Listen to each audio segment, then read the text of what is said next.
Assalamualaikum. Saya pada hari ini saya nak ceritalah berkenaan dengan kebun saya yang saya telah mulakan usaha saya pada tahun 2015, iaitu dalam bulan November atau Disember macam itulah. Dan sehingga hari ini dah melebihi 7 tahun. Jadi saya nak cerita berkenaan dengan proses daripada awal lah, daripada saya tanam kemudian sampai saya berbuah bagaimana penjagaan. Pada peringkat kita ambil daripada bulan, proses dia daripada bulan Jun atau Julai lah. Sebab pada proses ini kita cuma memangkas pokok setelah selesai kita mengambil buah pada bulan Jun atau bulan Julai. Kemudian selepas kita memangkas pokok, kita akan membubuh baja. Dan baja ni macam-macam lah. Ada yang biasanya kita gunakan baja yang lebih kepada tinggi kalsium, iaitu NPK, makna kata tinggi lebih daripada K itu yang lebih tinggi. Kemudian selepas itu dalam bulan 10, 9 atau bulan 10 kita masuk ke bubuh baja. Dan kemudian dalam bulan 11 atau hujung bulan 10 atau awal bulan 11 kita akan menggunakan penggalak bunga dan disiram pada setiap pokok untuk penggalakkan bunga. Selepas itu dalam bulan 12 atau bulan 1 pokok empelam ni akan mula berbunga. Dan proses bila berbunga kita akan menyembur racun lah berkenaan dengan berbagai serangga yang akan menyerang bunga. Dan selepas berbunga dia akan menjadi putih dalam masa sebulan, dan selepas itu dalam masa 4 minggu lagi dia akan mula buah dan kita akan mula membalut. Dan jika bunga dalam bulan Januari, pada bulan Mac kita akan mula membalut, iaitu buahnya sebesar lilitan dia antara 16 ke 18 cm. Dan kita mula membalut buah itu. Dan seelok-eloknya sebelum kita membalut, kita menyembur racun lah untuk mengelakkan buah itu diserang racun sehingga dia membesar. Kemudian selepas kita membalut, lebih kurang dalam 8 minggu. 8 minggu buah itu akan matang dan kita akan mula memungut balik. Mengut dalam antara bulan ujung bulan April hingga bulan 5 lah. Jadi peringkat buah ni pun dia akan mula, pokok empelam ni dia biasanya akan mula bunga daripada Januari sehingga ujung Februari. Jadi peringkat buah pun dia akan jadi memungut dia makan masa macam tu jugalah. Ini buah yang tak dibalut dah. Bila tak dibalut, selepas dia cukup ni besar, dia akan jadi lalat, akan menyengat buah dan buah ni akan rosak. Ini contoh buah yang tak dibalut lah. Ini yang jadi macam ni sebab masa bunga itu dia hujan. Bila hujan dia akan jadi kutu trip, akan menyerang bunga tu.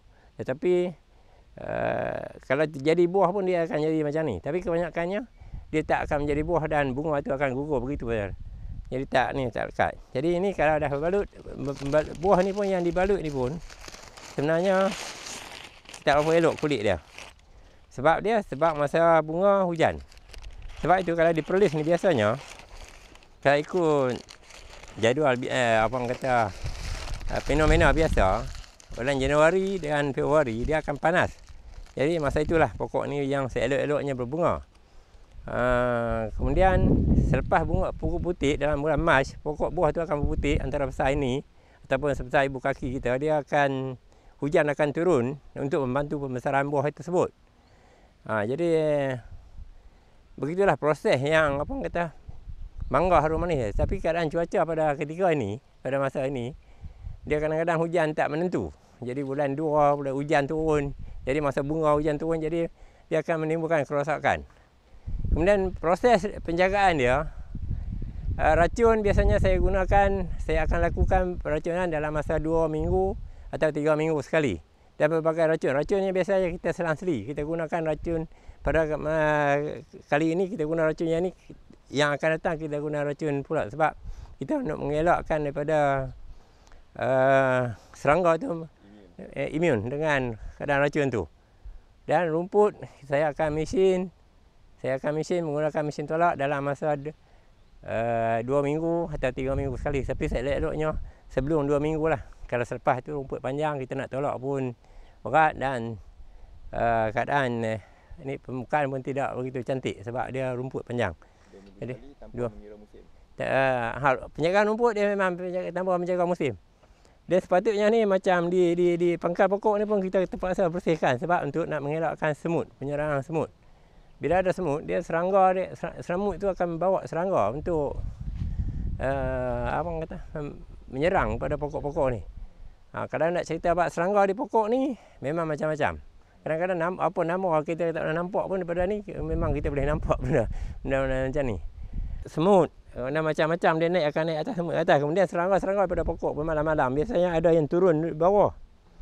Dan seelok-eloknya untuk nak spray racun ni biasanya awal pagi. Sebelum matahari, sebab sebelum masa tu ni serangga tu aktif. Ataupun lewat petang.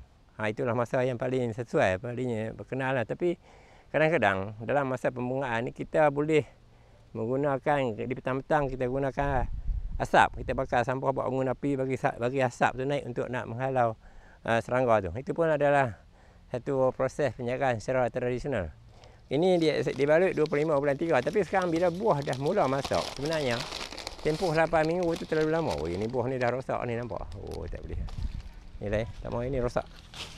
Rosak, kita ambil tengok lagi. Ini dibalut pada 21 bulan 3. Itulah buah emplam harum manis ni, orang kata mahal apa murah tu. Tak boleh sebab penjagaan dia adalah rumit. Dan kita balut pun buah ni akan rosak. Ini saya balut 21 bulan 3.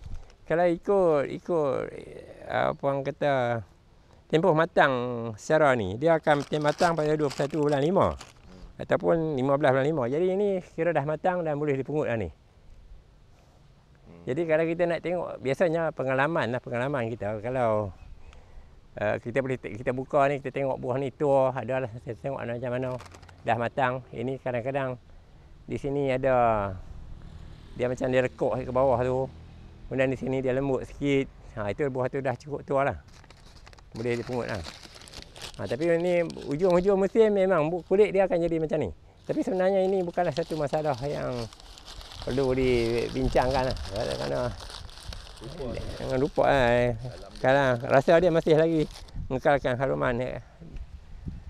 Ini sekarang ni dalam bulan Mei, buah pun dah dekat nak habis. Jadi proses pemangkasan lah. Pemangkasan ni dilakukan. Dia bila pangkas, dia akan naik tunas balik di sini. Bila tunas dia akan timur di sini. Kita kena tengok pula sebab ni. Kalau dia naik tunas banyak sini, kita kena potong balik. Kena bagi ada 3 je tunas ni. Sebab banyak. Kalau dia banyak, dia jadi terlalu rimun. Terlalu banyak daun. Dia tak boleh. Pembungaan dia tu tak susah. Kita nak spray racun pun susah sebab daun banyak. Kemudian kalau hujan pun dia nampak pekat, daun tak elok. Jadi ini proses. Ini sekarang ni proses pemangkas. Masa ni kalau kita tengok ni apa kata macam kosong lah kan. Kena kita potong. Tapi kita tengok dalam masa sebulan atau sebulan setengah lagi, dia akan rimun penuh dan terpaksa di trim balik lah untuk nak bagi dia elok balik. Gangga sekarang ni tak pasti. Ada yang kata bawa masalah, tapi ada kata tak. Dia satu agensi untuk nak makan serangga lain pun ada ni juga. Jadi tak tahu nak kata kalau ni. Ini kira contoh bentuk buah yang elok lah. Contoh buah yang cukup ni dah cukup matang, boleh dipungut. Tengok tapi dia bentuk bulat dia.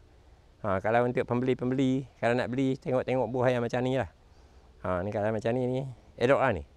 Rasa dia pun cukup manis. Tapi ada setengah buah ni, dia akan nampak memanjang sikit. Memanjang pun dia bukanlah satu yang perlu dibimbangi kerana dia masih lagi harum manis. Cuma dia bentuk dia ada sini, ada bucu ni. Dia berbeza dengan kalau emplam salah, dia bucu ni dia ada satu buah. Ini dia ada sini satu, dia ada macam tu. Bucu tu. Ini pun kira dah boleh kata matang lah ni. Sebab apa sekarang ni, bila sampai musim dia masak buah ni, dia kebanyakan buah dia tak cukup tempoh pun lah. Dia akan boleh, kalau kita ambil pun kita peram dan dia boleh masak. Satu lagi emplam ni, kalau nak makan, kalau nak peram, proses peram dia pun makan masa juga. Bila kita pungut ni, kita terpaksa basuh dia dengan campuran racun kulat. Sebab tak nak bagi kulit dia ni rosak cepat. Kita buat racun kulat. Kemudian kita peram 1 malam. Kemudian kita buka. Kemudian selepas kita buka tu, peram dengan kabat 1 malam. Lepas kita buka tu, dia perlukan 3 atau 4 hari pula baru boleh makan. Kalau kita beli terus balik makan tanpa mengikut arahan yang diberitahu oleh pekebun penjual, kemungkinan kita akan dapat rasa harum manis yang sebenar lah. Itulah beza dia buah ni. Kadang-kadang orang duk beli tu dia kata masam lah apa. Memang masam pun, yang satu kemungkinan tuan dia tu pungut buah tak ikut tua.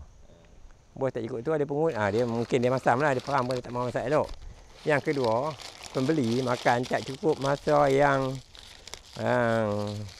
dibagi tahu bahawa tempoh tu buah tu masak. Buah pelam ni kalau masak hari ni kata 2-3 hari lagi boleh makan, dia tak rosak. Kemudian kalau nak simpan dalam freezer pun, dia kena tunggu buah ni masak dan wangi baru boleh simpan. Kalau kita simpan buah yang muda dalam tu, dia tak akan masak dah. Dia buah tu akan rosak terus ya.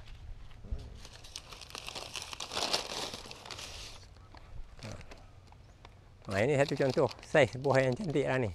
Tapi dia cuma tak elok ni pasal ni lah. Pasal masa bunga tu hujan tu, jadi buah dia jadi macam ni lah. Tapi ini satu contoh yang cantik lah, buah yang cantik lah ni. Tapi ini saya cerita ni bukan apa. Ini berdasarkan kepada pengalaman saya yang menanam pokok ni dah 7 tahun. Dan saya belajar daripada kawan-kawan dan daripada Jabatan Pertanian ada sikit panduan. Jadi kalau kita nak tahu lebih lanjut tu, sebenarnya kita kena usaha sendiri dan kita kena belajar sendiri. Kalau nak harap bantuan orang lain, jadi kadang-kadang penanam sendiri pun dia tak tahu nak cerita macam mana yang sebenarnya apa yang dia dah buat. Pada para pelanggan saya pada tahun ni dan pada tahun-tahun yang lepas, saya ucapkan terima kasih lah telah yang menyokong mempelem yang saya keluarkan. Dan insyaAllah kalau ada rezeki tahun depan kita boleh merasa lagi. Dan kepada tuan-tuan yang telah membeli dan nak merasa kenikmatan yang sebenar, saya jemputlah dengan ikhlas hati datang ke kebun saya, sama-sama kita merasa macam mana kita nak proses buah, macam mana kita nak makan yang sedap. InsyaAllah saya akan cuba bantu kita untuk sama-sama dapat merasai kenikmatan harum manis yang sebenar. Sekian, terima kasih.